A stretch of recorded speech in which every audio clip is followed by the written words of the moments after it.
ثم حدث الشرك في هذه الأمة بعد مضي القرون المفضلة التي أثنى عليها رسول الله صلى الله عليه وسلم، وذلك عن طريق الصوفية الذين يعظمون سادتهم وأسيادهم ويغلون فيهم حتى عبدوهم من دون الله، وعن طريق القبورية الذين يدعون إلى عبادة القبور والغلو في الصالحين وقبورهم.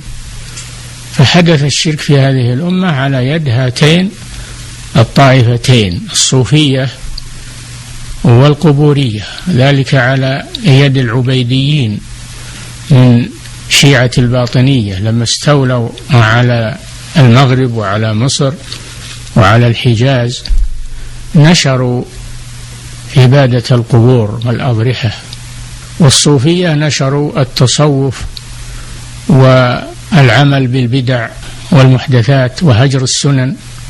انتشر الضلال في بلاد الحجاز وما حولها، وكان لبلاد نجد نصيب من ذلك، خصوصا في الدرعية والعيينة وما حولهما، كان فيها عبادة لغير الله.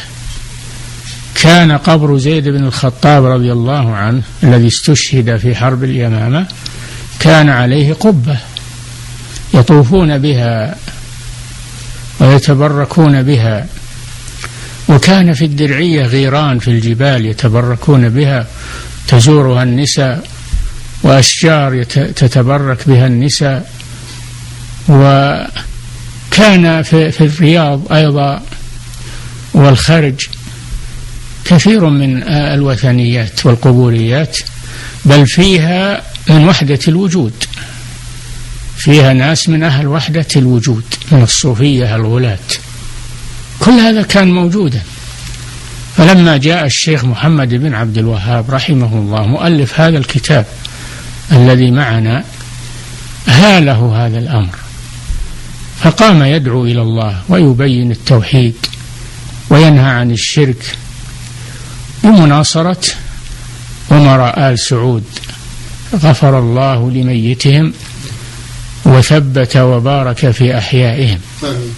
فقاموا بالدعوة والجهاد في بلاد نجد بقيادة الإمامين، القيادة العلمية بيد الشيخ محمد بن عبد الوهاب، القيادة السياسية بيد الإمام محمد بن سعود.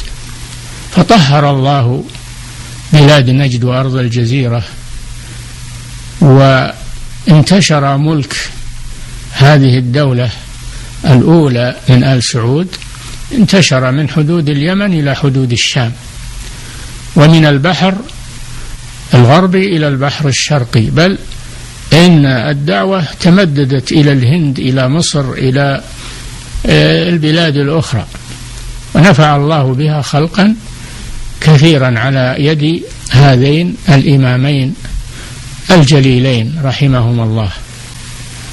فهذه أدوار الشرك في العالم وفي بلاد العرب خاصة، وفي نجد على وجه الخصوص، إلى أن جاء الله بهذا الإمام المجدد الشيخ محمد ابن عبد الوهاب، فكتب وألف ودعا إلى الله ودرس التوحيد حتى نفع الله به، وانتشر علمه ودعوته، واندحر الشرك ولله الحمد وأهل الشرك.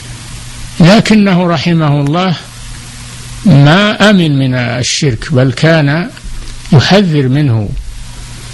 فهذا الباب هو نتيجة لفقه هذا الإمام، أن الإنسان لا يغتر بعلمه مهما بلغ، لا يغتر بتوحيده، لا يغتر بدينه مهما بلغ، فإنه عرضة، لا سيما ودعاة الشرك كثيرون من شياطين الإنس والجن، ولا يغفلون ولا يفترون أيضا. فهذا الباب من هذا الكتاب المبارك باب الخوف من الشرك، بعد الأبواب السابقة باب كتاب التوحيد، فضل التوحيد وما يكفر من الذنوب. باب من حقق التوحيد دخل الجنة بلا حساب ولا عذاب.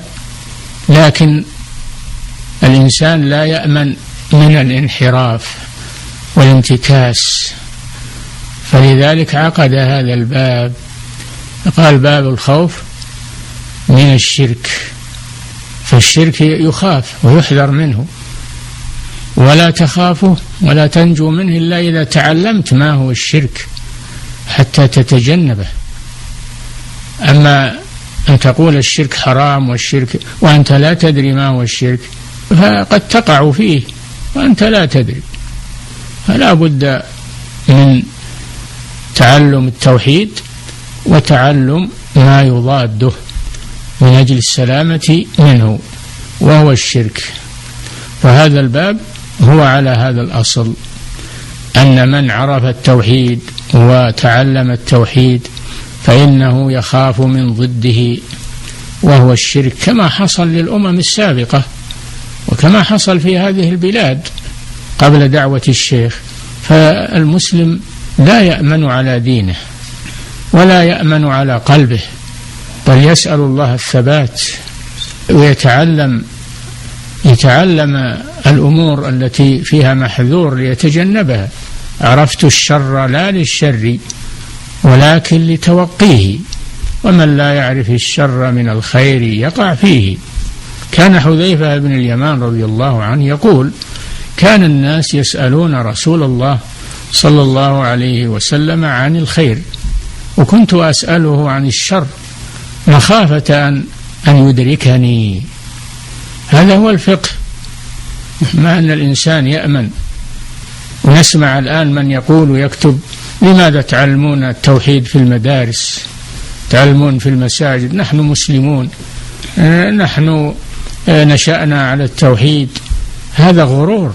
نعم، نشأتم على التوحيد والحمد لله وأنتم مسلمون وتعرفون التوحيد، لكن يأتي بعدكم أو منكم من يجهل التوحيد، يحتاج إلى بيان. أنتم لا تأمنون أيضا على أنفسكم من الانحراف والانتكاس. فالمسلم لا يزكي نفسه. قال الله جل وعلا: فلا تزكوا أنفسكم هو أعلم بمن اتقى ألم تر إلى الذين يزكون أنفسهم بل الله يزكي من يشاء ولا يظلمون فتيلا. نعم.